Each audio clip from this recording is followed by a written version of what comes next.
Hey everyone, it's Lisa from the blog farmhouseonboone.com, and today I'm going to share with you the home birth story of our newest family member and share his name. So this little guy is Daniel Teddy Paul Bass. I'll share more about his name at the end of this video. I want to dive right into the birth story because I know I shared a lot about that we were going to be having a home birth throughout my pregnancy, and so I want to share how that went. So this was our third home birth, our sixth baby. We had our third child in the van on the way to the birthing center, so he was almost a home birth. This one actually was a lot different. Are you going to wake up for this video? Early morning on October 16th at 1 a.m., I woke up in the middle of the night with my first contraction. Right away thought, okay, this is it. I'm gonna be having the baby sometime tomorrow. They kept coming all throughout that night, but really irregularly. So they were coming 15 minutes to 30 minutes apart that whole time. But that was enough to keep me up that entire night. So I woke up the next morning, which I hardly slept at all, and told Luke in the morning that we were gonna be having a baby today because that's how all my other births have gone. I usually start off with some kind of sporadic contractions like that, and then sometime in that next day, it picks up and I end up having the baby. So I fully expected that our baby was gonna be born on the 16th. Then the next day, the 16th, I made breakfast. I made a couple of videos for the blog. I was just trying to go about my normal day, not really think about the contractions. And they mostly stopped. So they kept coming, but they were very sporadic, like 30 minutes here, sometimes even an hour apart. They just were not picking up. And I was really wondering why that was. But I still kind of thought by the evening they would, and at some point that day we would have a baby. All right, little guy's gonna have to nurse, and then we'll come back. So I had my midwife appointment scheduled for 2 p.m. It was my 40-week midwife appointment. And I was getting ready to leave the house because I was just discouraged that nothing had really picked up at this point. So I was like, I'm just gonna go. And as I was leaving, Luke was like, so are you gonna pack a bag? Because you're probably gonna get stuck down there and have to have the baby. And I was like, so you don't think I should go? So I took my shoes back off and decided just to go take a nap. And I called my midwife and told her I wasn't gonna be coming. Around 4 p.m., I believe, I texted her and I was like, do you have anything I can do to make these come closer together? Because they're still 15 minutes apart. They've, for the most part, been 15 minutes apart since last night at 1 a.m. They're not stopping. They're still strong. I have to relax through them, but yet they're not going anywhere, which was frustrating for me. Not that it was super difficult to do my day because I had such a break in between each one, so it wasn't like I was in this excruciating pain or anything like that. It was just I didn't want to be up again another night, and I knew that if I was having those kind of contractions again all the next night, that I would be up for 2 nights in a row completely.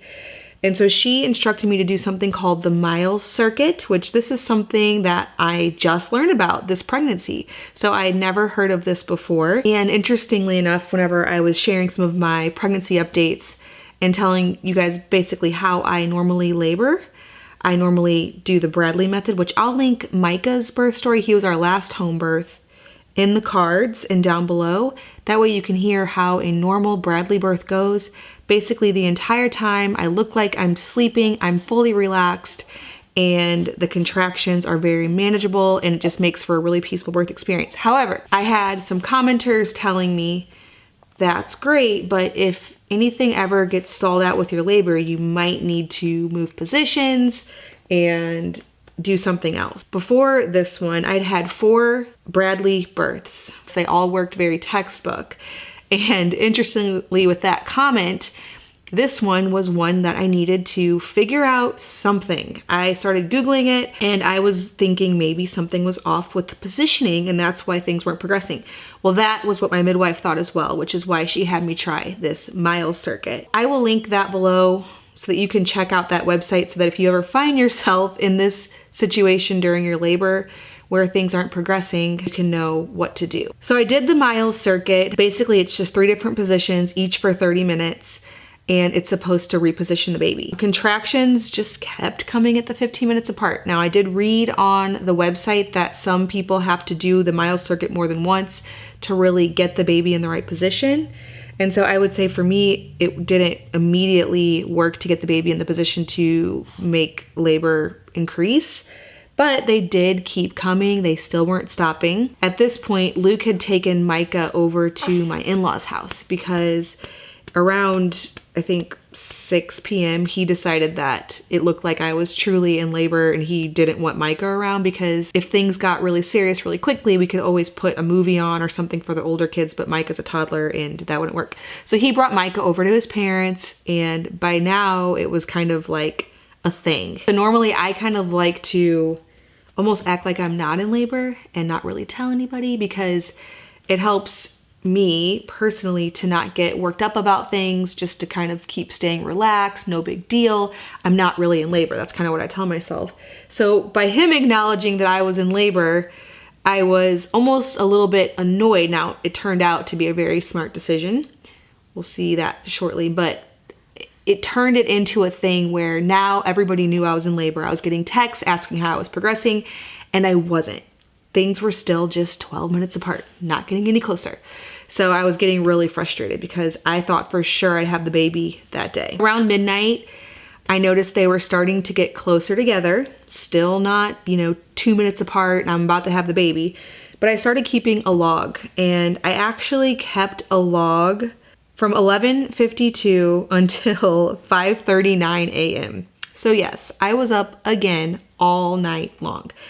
And what I was doing was going back and forth between the couch and the stove where I was warming up this corn pack thing that I was putting on my back for my back labor. Amazingly helpful, by the way. You need heat for back labor. I was watching home birth stories. I was listening to different birth things, basically just convincing myself that this is all okay. This is a normal pattern. I've never had labor this long. So I was basically just prepping my mind all night for kind of what was almost an emotional journey at this point for me. But Luke was sleeping. I wanted him to sleep. I wanted to make sure that he was going to be fully rested to watch the kids the next day, because I was convinced that by the next day we were going to be having the baby. I was going to make sure we had the baby, because I was not going to do 3 nights in a row with no sleep. So I was thinking, if the baby doesn't come tomorrow, we'll break my water, use the breast pump, castor oil. I don't know, but I'm not doing 3 nights in a row of contractions. I noticed that when I was logging my contractions, that if I stood up, they came 5 minutes apart. If I laid down, they came 12 minutes apart. And it was consistently like that no matter what. I decided that I wanted to wait until the morning to call my midwife, just because one thing I don't like about home birth, which I love home birth, I think it's amazing, is that making the call to the midwife is waking somebody up out of sleep. Going to the hospital, somebody's always there. You can just check in. It's not like you're waking anybody up. The nurses were already on, their shift anyway. But I hate waking someone up in the middle of the night and thinking, am I really in labor? Is this really happening? So I decided to just lay on the couch all night so that they would keep coming 12 minutes apart and that they wouldn't get any closer together.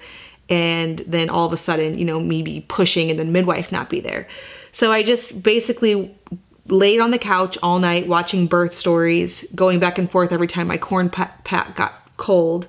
And that was my night. I texted my midwife at 6 a.m. pretty much on the dot, because I was like, I'm gonna let her sleep till 6 a.m. then I'm calling her. And she said, okay, I'll come right now. And she's an hour away. So I didn't want to make labor increase until I knew she was like fully on her way.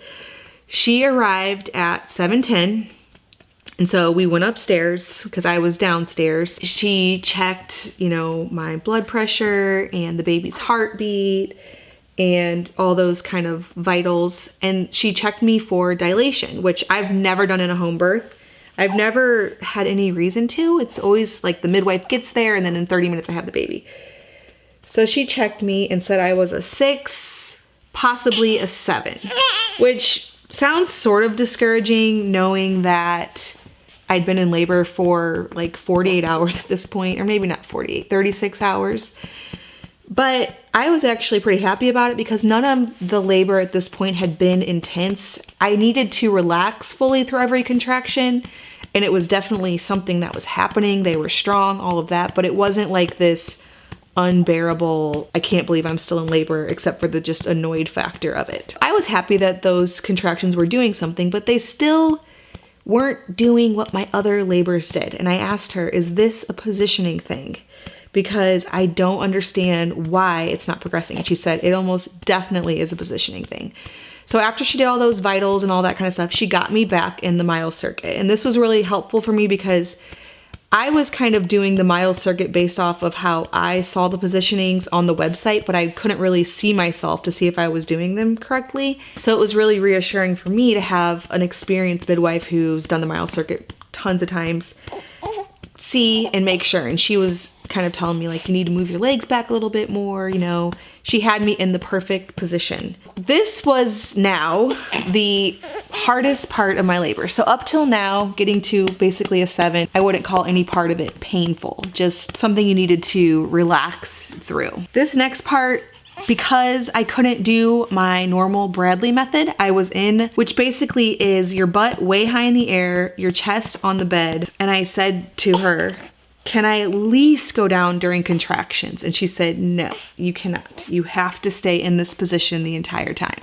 I was about ready to cry when she told me that, because laying in that position and not being able to like relax your body, because that position is by nature very uncomfortable, made each contraction excruciating. So after the first position of the mile circuit, which you do for 30 minutes, she rolled me into the second position, because you're supposed to go straight from position 1 to position 2. And the purpose is that the first position gives the baby room to move their head. The whole pregnancy, she'd been telling me that his face was facing the wrong way and that there was a hand by the face. Well, this first position of the mile circuit opens up that bottom area so that the baby can move their head into the proper position, which they apparently know how to do. They just need the space to do it. And that's the purpose of this. After you give them 30 minutes to do that, then you roll straight over into this very exaggerated side lay onto your left side, which is the way you want the baby's head to go. So she based it on which way he was facing and then which way she wanted him to rotate. I rolled over into that second position, and within, I'd say, 5 minutes or less, I felt the urge to push. So we are talking that I was a 6. She put me in the mile circuit, and within 30 minutes, 35 minutes, I was pushing. She had left the room after putting me in the second position and just, you know, they usually leave you alone, which is good so you can relax. 5 minutes after she left the room, I yelled, hey, I really feel like I'm pushing. And so I got on my hands and knees, and the midwife that's been taking care of me this whole pregnancy, she said she had to go to the bathroom really quick and just for the other midwife to watch me. And by the time she came back out of the bathroom, the head was already out. He was born so quickly. His positioning was perfect. So the mile circuit, in my opinion and hers, did everything to basically make the labor go from stalled out to extremely fast and done. And she said before she put me in the mile circuit that we're gonna reposition him, which she didn't say him because we didn't know the gender, and then we'll have a fast baby. And I was like, I sure hope you're right about that. And she was so right. After we finally got everything figured out, it was really an amazing birth. It just needed a little bit of tweaking, which I've never experienced. All my babies just follow the same pattern. I start labor, the contractions get closer, and then I push the baby out. I never had this stalled out, never getting closer, and needing the position to change kind of thing. But this is kind of just one of those I love midwives type of moments, because instead of waiting until the baby took 24 more hours and then I had to push out, you know, a baby that was in the wrong position, we addressed the issue and then the baby was born in the perfect position. So it was really such a neat experience for me, and I'm really glad to have learned something new. He was born 7 pounds, 11 ounces, 21 inches long. He was a full pound lighter than Micah, which was really surprising to me. But then he had my 4th child's head size, which was 14 inches, which was quite large. But even though we had that, his birth was not difficult. And I do attribute that to the positioning that we ended up getting with the mile circuit. Definitely a different story for you than my last one. Still a wonderful birth. I'm so thankful how everything went. The recovery's been great. He's 4 days old now. I've pretty much been sitting in this bed ever since. The midwife told me that the more kids you have, the longer you need to chill out, sit in bed and rest, because things can take a while to go back into place and cause problems later if you don't let everything heal. So this is where I'm gonna stay. I can't really go up and down the stairs a whole lot, but she did allow me 1 time per day. So I will be doing that some. His middle name is Luke's grandpa, who's passed away's full name, Teddy Paul. Now we did the same thing with Micah. We named Micah after Luke's other grandpa, so his name is Micah Bobby Jean, and Luke really loved that, and so we decided to do it again. His first name, Daniel. We've been studying Daniel in our Sunday school, and one day Luke looked over and he was like, what about Daniel? And so we added it to the list. Now it took us 3 full days to decide on his name. We had been debating between a few others, and just yesterday, so day 3, he said, let's go with Daniel. So his name is Daniel Teddy Paul. All right, well, I hope you enjoyed this little birth story and getting to meet our newest little addition. We're sure happy to share him and so thankful that everything went great. All right, well, if you're brand new to my channel, please hit that subscribe button. I make 2 new videos every week on food from scratch, natural living in a handmade home. Thank you so much for stopping by the farmhouse.